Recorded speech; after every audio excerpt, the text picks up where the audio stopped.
Hi, I am Dr. Y.S. Dangi.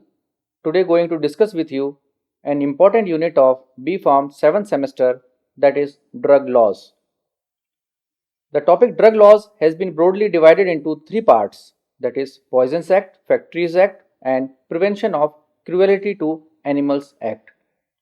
In our upcoming modules, we will discuss various acts related to sale and use of poisons, various rules related to laws in factories such as GMP laws, and various rules related to animal studies under Prevention of Cruelty to Animals Act. Module 1, Poisons Act, Module 2, Factories Act, and Module 3, Prevention of Cruelty to Animals Act.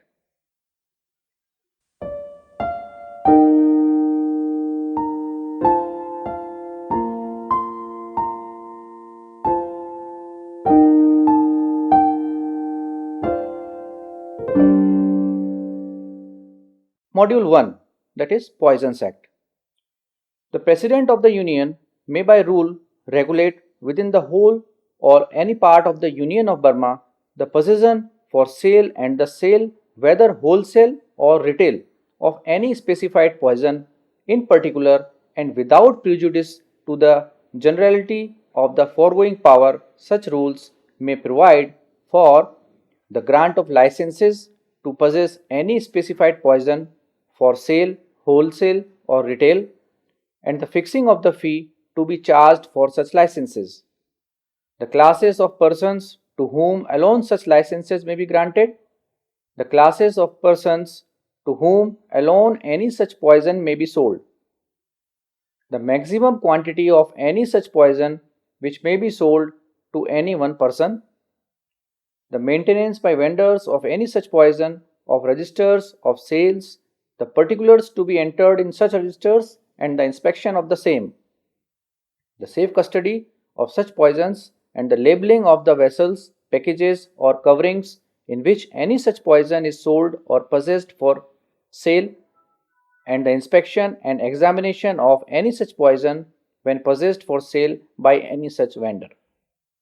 The President of the Union may by rule regulate the possession of any specified poison in any local area in which the use of such poison for the purpose of committing murder or mischief by poisoning cattle appears to him to be of such frequent occurrence as to render restrictions on the possession thereof desirable.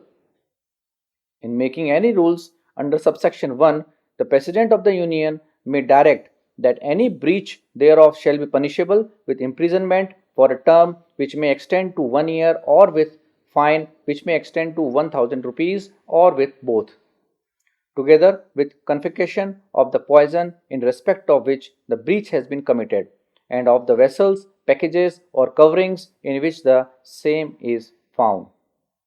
The district magistrate and the subdivisional magistrate may issue a warrant for the search of any place in which he has reason to believe or to suspect that any poison is possessed or sold in contravention of this act or any rule thereunder, or that any poison liable to confiscation under this act is kept or concealed. Nothing in this act or in any license granted or rule made there under shall extend to or interfere with anything done in good faith in the exercise of his profession as such by medical or veterinary practitioner. Notwithstanding anything herein before contained, the President of the Union may by general or special order declare that all or any part of the provisions of this act shall be deemed not to apply to any article or class of articles of commerce specified in such order, or to any poison or class of poisons used for any purpose so specified. The authority on which any power to make rules under this Act is conferred may by general or special order, either wholly or partially exempt from the operations of any rules or exclude from the scope of the exemption provided by subsection 1 any person or class of persons, either generally or in respect of any poisons specified in the order. Power of the state government to regulate possession for sale and sale of any poison. The state government may, by rule, regulate within the whole or any part of the territories under its administration the possession for sale and the sale, whether wholesale or retail, of any specified poison. In particular, and without prejudice to the generality of the foregoing power, such rules may provide for a. The grant of licenses to possess any specified poison for sale, wholesale, or retail, and fixing of the fee, if any, to be charged for such licenses. B. The classes of persons to whom alone such licenses may be granted. C. The classes of persons to whom alone any such poison may be sold.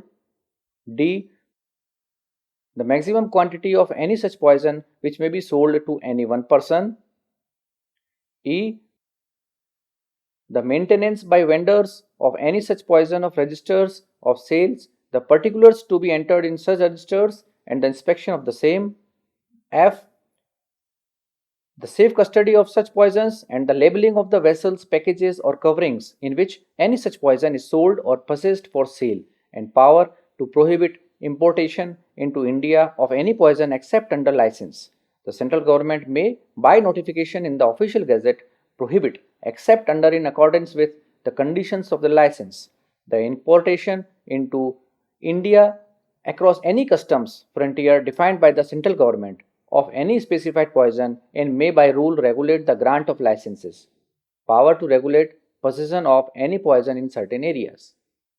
The state government may by rule regulate the possession of any specified poison in any local area in which the use of such poisons for the purpose of committing murder or mischief by poisoning cattle appears to it to be of such frequent occurrence as to render restrictions on the possession thereof desirable. In making any rule under subsection 1, the state government may direct that any breach thereof shall be punishable with imprisonment for a term which may extend to 1 year, or with fine which may be extended to 1000 rupees, or with both together, with confiscation of the poison in respect of which the breach has been committed, and of the vessels, packages, or coverings in which the same is found. Penalty for unlawful importation, etc. Whoever commits a breach of any rule made under section 2 or imports without a license across a customs frontiers defined by central government any poison the importation of which is for the time being restricted under section 3, or breaks any condition of a license for the importation of any poison granted to him under section 3, shall be punishable on a first conviction with imprisonment for a term which may extend to 3 months, or with fine which may extend to 500 rupees, or with both, and any poison in respect of which an offence has been committed under this section, together with the vessels, packages, or coverings in which the same is found, shall be liable to confiscation.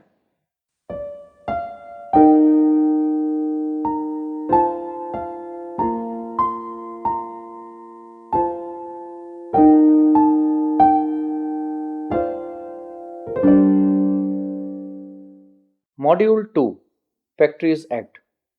The object of the Factories Act is to regulate the conditions of a work in manufacturing establishment, coming within the definition of the term factory as used in the Act.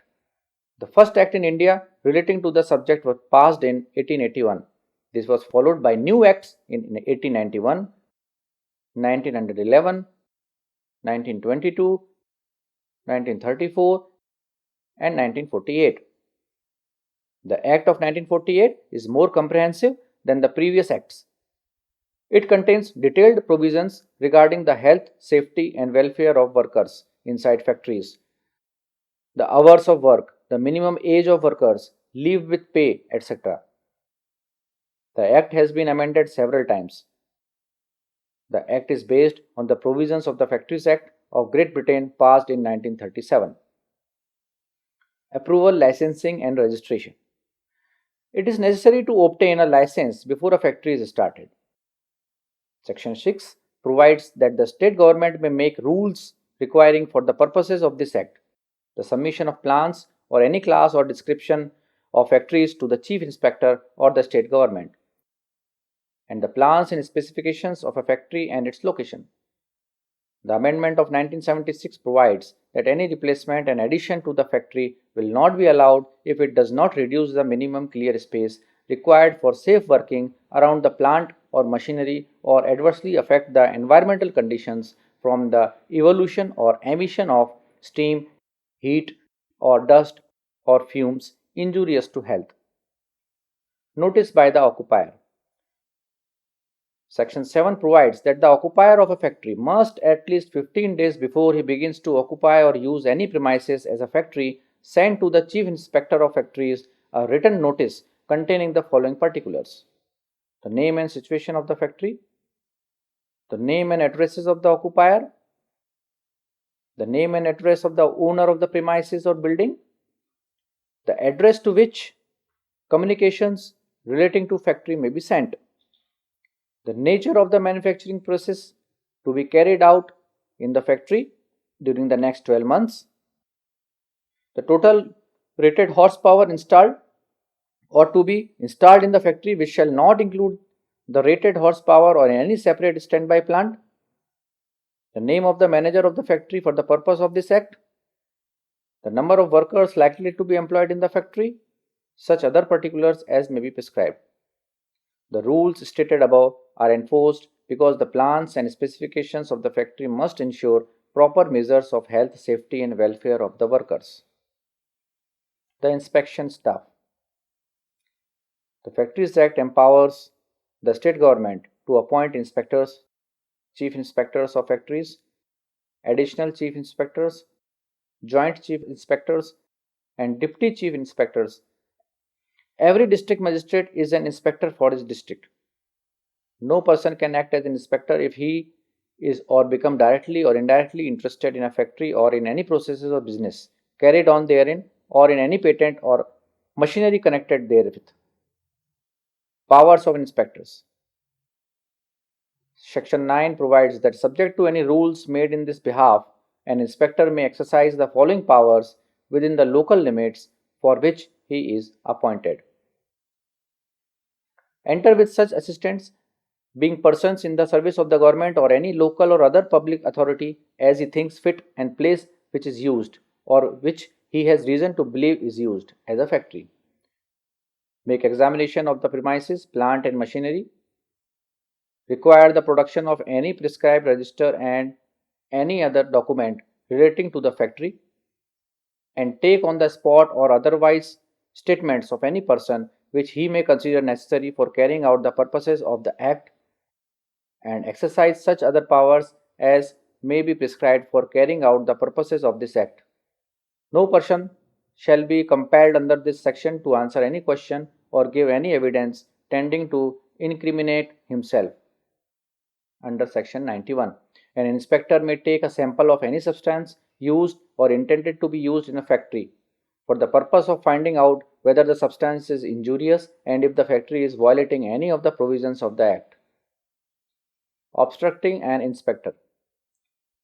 Whoever willfully obstructs an inspector in the exercise of any power conferred on him by or under this Act, or fails to produce or on demand by an inspector any registers of other documents in his custody kept in pursuance of this Act, or of any rules made thereunder, or conceals or prevents any worker in a factory from appealing before him or being examined by an inspector, shall be punishable with imprisonment for a term which may extend to 3 months, or with fine which may extend to rupees 300, or with both. The onus is on the prosecution to show that a person has obstructed an inspector. Duties of inspector. It is the duty of factory inspectors to enforce the provisions of the Factories Act and other industrial laws. For this purpose, they inspect factories periodically. If any rule is violated, they take steps like prosecuting the guilty persons, etc. Provisions regarding the health of workers. Sections 11 to 20 of the Act contain certain provisions intended to ensure that the conditions under which work is carried out in factories do not affect the health of the workers injuriously. The summary of the provisions are explained below. Summary of the provisions of the Factories Act relating to the health of workers are stated as: number 1, cleanliness. Every factory shall be kept clean and free from dirt and the outflow of drains, etc. The floors must be cleaned. Drainage shall be provided. Inside walls, partitions, and ceilings must be repainted at least once in 5 years. When washable water paint is used, they must be painted once every 3 years and washed at least every period of 6 months. Section 11 as amended in 1976. Disposal of waste and effluents. The waste materials produced from the manufacturing processes must be effectively disposed of. Number 3. Ventilation and temperature. There must be provision for adequate ventilation by the circulation of fresh air. The temperature must be kept at a comfortable level. Hot parts of machines must be separated and insulated. Number 4. Dust and fume. If the manufacturing processes used gives off injurious or offensive dust and fumes, steps must be taken so that they are not inhaled or accumulated. The exhaust fumes of internal combustion engines must be conducted outside the factory. Artificial humidification. The water used for this purpose must be pure. It must be taken from some source of drinking water supply. The state government can frame rules regarding the process of humidification, etc. Number 6. Overcrowding. There must be no overcrowding in the factory. In factories existing before the commencement of the Act, there must be at least 350 cubic feet of space per worker. For factories built afterwards, there must be at least 500 cubic feet of space. In calculating the space, an account is to be taken of space above 14 feet from the floor. Lighting. Factories must be well lighted. Effective measures must be adopted to prevent glare or formation of shadows which might cause eye strain. Number 8. Drinking water. Arrangement must be made to provide a sufficient supply of wholesome drinking water. All supply points of such water must be marked drinking water. No such points shall be within 20 feet of any latrine, washing place, etc. Factories employing more than 250 workers must cool the water during the hot weather. Latrines and urinals. Every factory must provide sufficient number of latrines and urinals. There must be separate provision for male and female workers. Latrine and urinals must be kept in clean and sanitary condition. In factories employing more than 250 workers, there shall be of prescribed sanitary types. Provisions regarding the safety of workers. Sections 21 to 40A, 40B and 41 of the Act lay down rules for the purpose of securing the safety of workers. Summary of the provisions of the Factories Act regarding the safety of the workers are stated below. Fencing of machinery. All dangerous machinery must be securely fenced. Example, moving parts of prime movers and flywheels connected to every prime mover electric generators. Work on or near machinery in motion. Work on or near machinery in motion must be carried out only by specially trained adult male workers wearing tightly fitting clothes. Employment of young persons on dangerous machines. No young person shall work at any dangerous machine unless he has been specially instructed as to the dangers and the precautions to be observed, has received sufficient training about the work, and is under the supervision of some person having thorough knowledge and experience of the machine. Striking gear and devices for cutting of power. In every factory, suitable devices for cutting of power in emergencies from running machinery shall be provided and maintained in every workroom. Self-acting machines. Moving parts of a self-acting machine must not be allowed to come within 45 centimeters of any fixed structure which is not part of the machine. Casing of new machinery. In all machinery installed after the commencement of the Act, certain parts must be sunk, encased, or otherwise effectively guarded. Example, set screw bolt, tooth gearing, etc. Women and children near cotton openers. Women and children must not be allowed to work near cotton openers except in certain cases. Hoist, lift, chains, etc. Every hoist and lift must be so constructed as to be safe. There are detailed rules as to how such safety is to be secured. There are similar provisions regarding lifting machines, chains, ropes, and lifting tackle.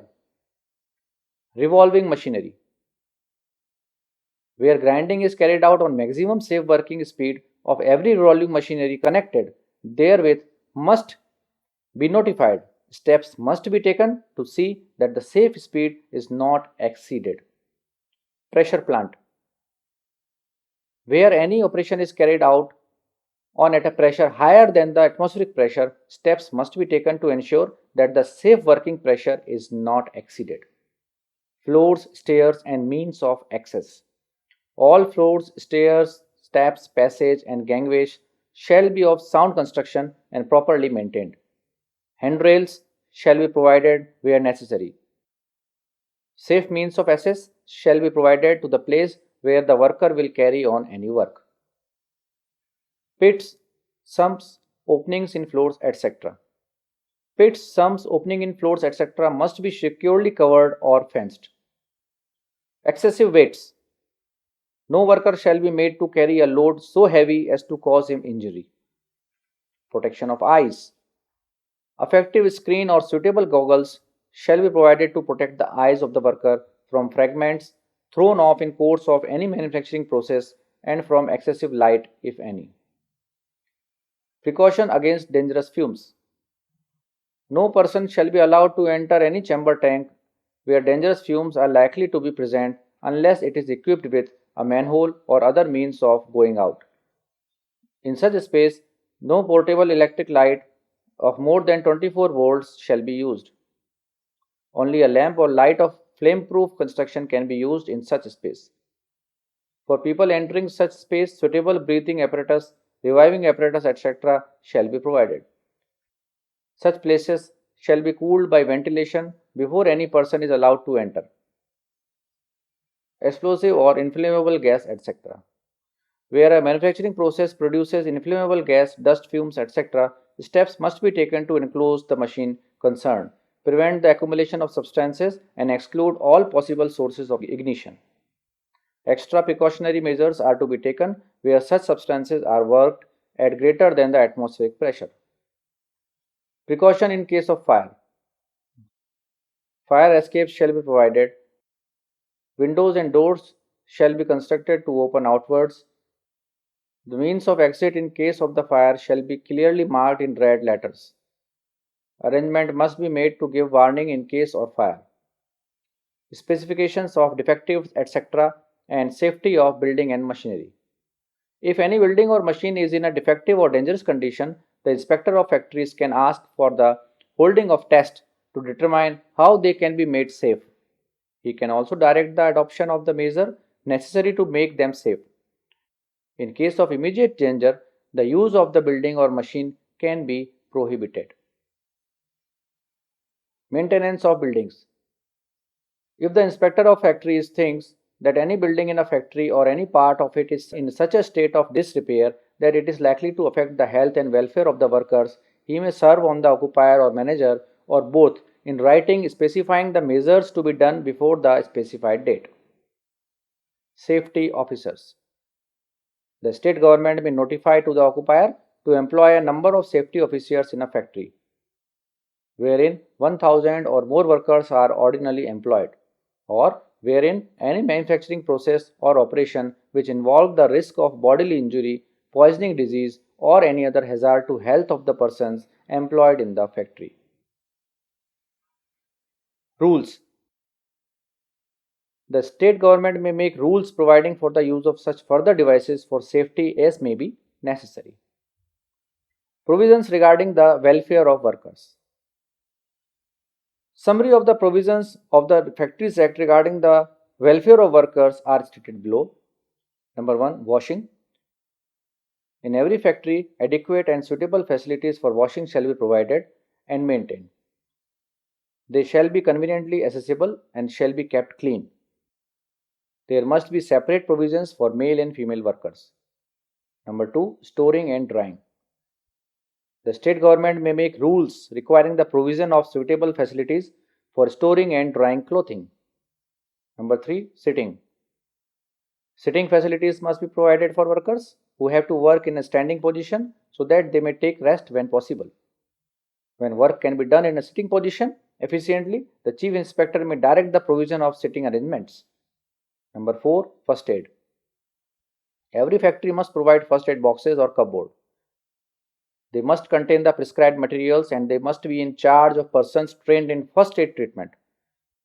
Factories employing more than 500 persons must maintain an ambulance room containing the prescribed equipment and in charge of the prescribed medical and nursing staff.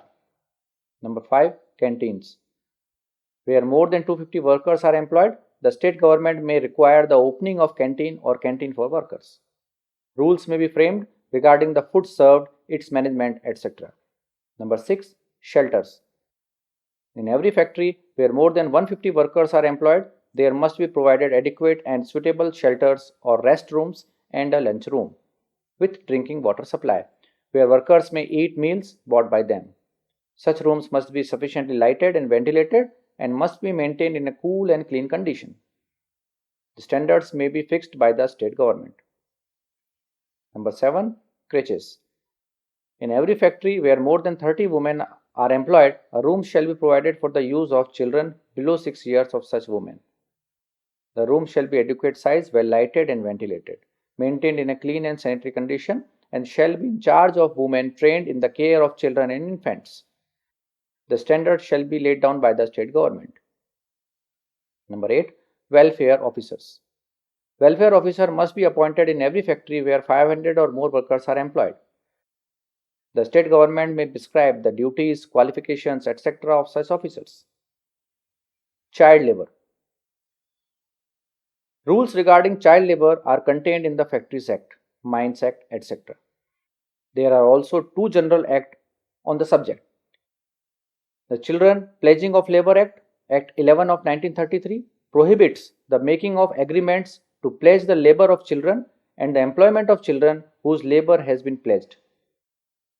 The Children Act of 1938, 1960 and 1978 prohibit the employment of a child who has not completed his 15th year of age in any occupation connected with the transport of passengers, goods or mails by railway or connected with a part authority within the limits of any part. The Act also prohibits the employment of a child who has not completed his 14th year of age in the processes set forth in the schedule to the Act. Children between 15 and 17 can be employed subject to certain restrictions as regard their period of rest, etc.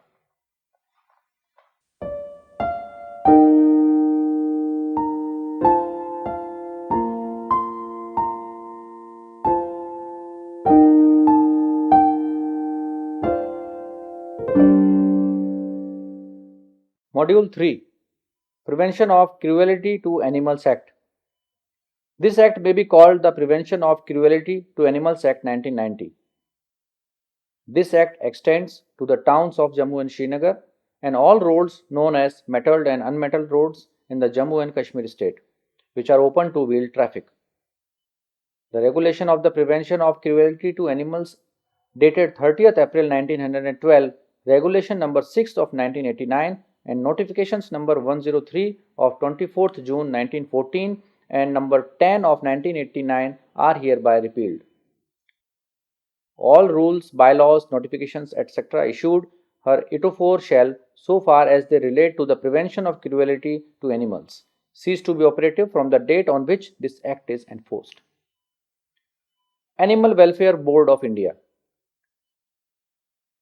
Establishment of Animal Welfare Board of India for the promotion of animal welfare generally and for the purpose of protecting animals from being subjected to unnecessary pain or suffering. In particular, there shall be establishment by the central government as soon as may be after the commencement of this act a board to be called the Animal Board of India.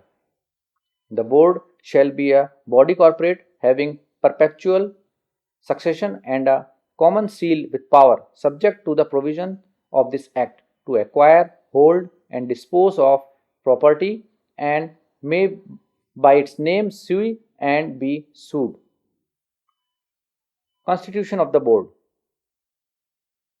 The board shall consist of the following persons, namely the Inspector General of Forest, Government of India, ex officio member; the Animal Husbandry Commissioner to the Government of India, ex officio member; two persons to represent respectively the ministers of the central government dealing with home affairs and education to be appointed by the central government; one person to represent the Indian Board for Wildlife to be appointed by central government; three persons who, in the opinion of the central government, are or have been actively engaged in animal welfare work and are well-known humanitarians to be nominated by central government; one person to represent such association of veterinary practitioners as in the opening of the central government ought to be represented on the board to be elected by that association in the prescribed manner; two persons to represent practitioners of modern and indigenous systems of medicine to be nominated by the central government; one person to represent each of such two municipal corporations as in the opinion of the central government ought to be represented on the board to be elected by each of the said corporations in the prescribed manner; one person to represent each of such three organizations actively interested in animal welfare as in the opinion of the central government ought to be represented on the board to be chosen by each of the said organizations in the prescribed manner; one person to represent each of such three societies dealing with prevention of cruelty to animals as in the opinion of the central government ought to be represented on the board to be chosen in the prescribed manner; three persons to be nominated by the central government; six members of parliament, four to be elected by the House of People Lok Sabha and two by the Council of State, that is Rajya Sabha. Cruelty to animals generally. Treating animals cruelly: if any person beats, kicks, overrides, overdrives, overloads, tortures, or otherwise treats any animal so as to subject it to unnecessary pain or suffering, or causes, or being the owner permits any animal to be so treated, or employs in any work or labor or for any purpose any animal which by reason of its age or any disease, infirmity, wound, sore, or other cause is unfit to be so employed, or being the owner permits any such unfit animal to be employed, or willfully and unreasonably administers any injurious drug or injurious substances to any animal, or willfully and unreasonably causes or attempts to cause any such drug or substance to be taken by any animal, or conveys or carries, whether in or upon any vehicle, or not any animal in such a manner or position as to subject it to unnecessary pain or suffering, or keeps or confines an animal in any cage or other receptacle which does not measure sufficiently in height, length, and breadth to permit the animal a reasonable opportunity for movement, or keeps for an unreasonable time any animal chained or tethered upon an unreasonably short or unreasonably heavy chain or cord, or being the owner neglects to exercise or cause to be exercised reasonably any dog habitually chained up kept in a close confinement, or being the owner of any animal fails to provide such animal with sufficient food, drink, or shelter, or without reasonable cause abandons any animal in circumstances which render it likely that it will suffer pain by reason of starvation, thirst, or willfully permits any animal of which he is the owner to go at large in any street while the animal is affected with contagious or infectious disease,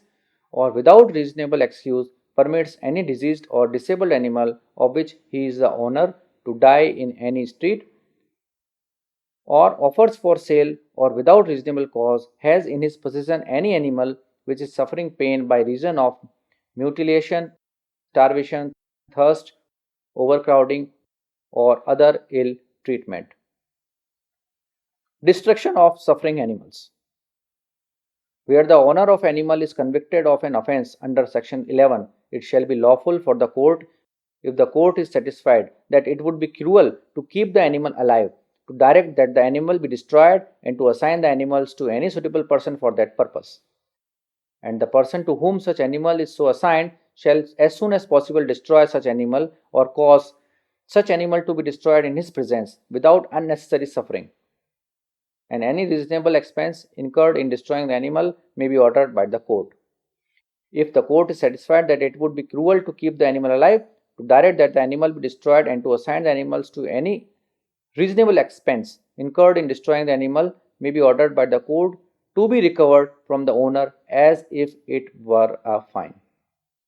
Any police officer above the rank of a constable or any person authorized by the state government in his behalf who finds any animal so diseased or so severely injured or in such a physical condition that in his opinion it cannot be removed without cruelty may, if the owner is absent or refuses his consent to the destruction of the animal, forthwith summon the veterinary officer in charge of the area in which the animal is found.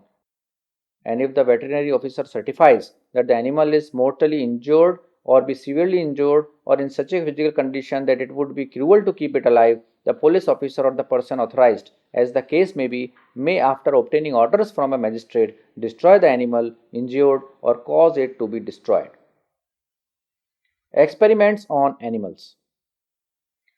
Nothing contained in this act shall render unlawful the performance of experiments, including experiments involving operations on animals for the purpose of advancement by new discovery of physiological knowledge or of knowledge which will be useful for saving or for prolonging life or alleviating suffering or for combating any disease, whether of human beings, animals, or plants. Power of court to prohibit or restrict exhibition and training of performing animals. Where it is proved to the satisfaction of any magistrate on a complaint made by a police officer or an officer authorized in writing by the prescribed authority referred to in section 23 that the training or exhibition of any performing animals has been accompanied by unnecessary pain or suffering and should be prohibited or allowed only subject to conditions, the court may make an order against the purser in respect of whom the complaint is made, prohibiting the training or exhibition or imposing such conditions in relation thereto as may be specified by the order. Treatment and care of animals. The state government may be general or special order appoint infirmaries for the treatment and care of animals in respect of which offences against the act have been committed, and may authorize the detention therein of any animal pending its production before a magistrate. The magistrate before whom a prosecution for an offence against the act has been instituted may direct that the animals concerned shall be treated and cared for in an infirmary until it is fit to perform its usual work or is otherwise fit for discharge, or that it shall be sent to a Pinjarapole, or if the veterinary officer in charge of the area in which the animal is found, or such a veterinary officer as may be authorized in this behalf by rules made under the Act certifies that it is incurable or cannot be removed without cruelty, that it shall be destroyed. An animal sent for care and treatment to an infirmary shall not, unless the magistrate directs that it shall be sent to the Pinjarapole or that it shall be destroyed, be released from such place except upon a certificate of the fitness for discharge issued by the veterinary officer in charge of the area in which the infirmary is situated, or such other veterinary officer as may be authorized in this behalf by rules made under this Act.